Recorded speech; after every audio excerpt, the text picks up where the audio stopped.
Hello there, my name is Matthew Reyes with the National Endowment for Financial Education. And today we're in Indianapolis, Indiana, talking to advocates and stakeholders on the importance of financial literacy in schools.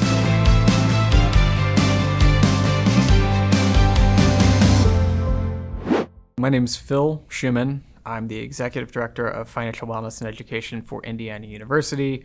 I'm also the President of the Higher Education Financial Wellness Alliance. So in my work, basically what I try and do on the collegiate side of things is help implement financial wellness programs across the Indiana University system.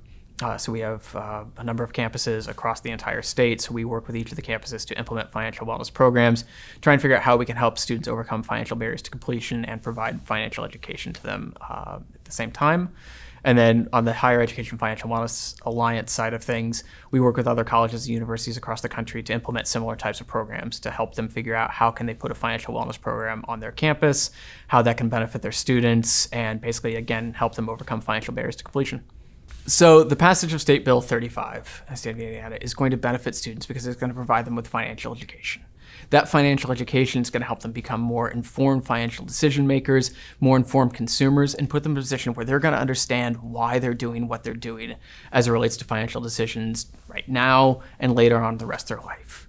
And as we're trying to help lower to moderate income households really achieve economic prosperity and move them up, having financial education in the classroom is going to be a big step towards that. So for the advocacy process, basically I've been a part of the steering committee for the Assets and Opportunity Network over the course of the last few years.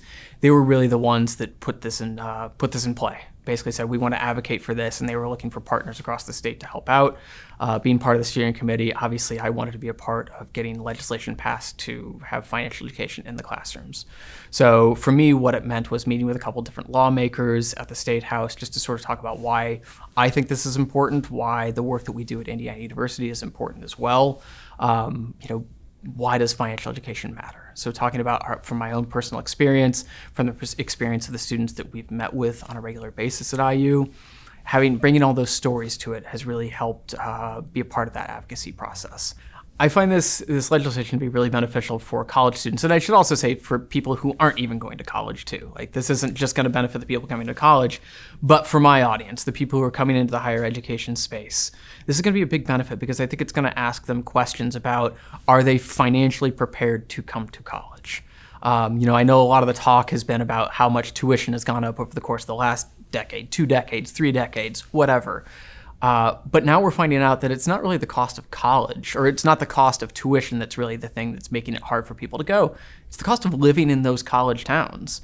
Indiana University, where I'm located, Bloomington, Indiana, it's now the most expensive place to live in the state of Indiana.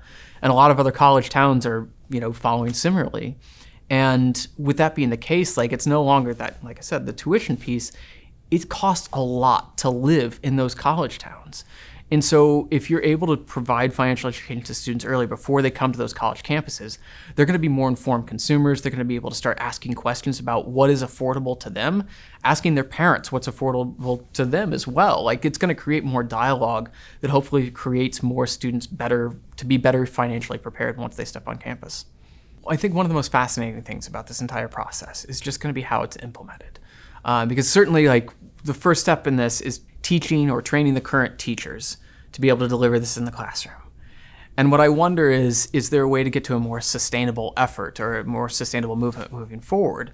One of the things I think about on a daily basis is in the higher ed space, and granted there's a lot of politics that you'd have to go through to get to this point, we're teaching the next generation of teachers.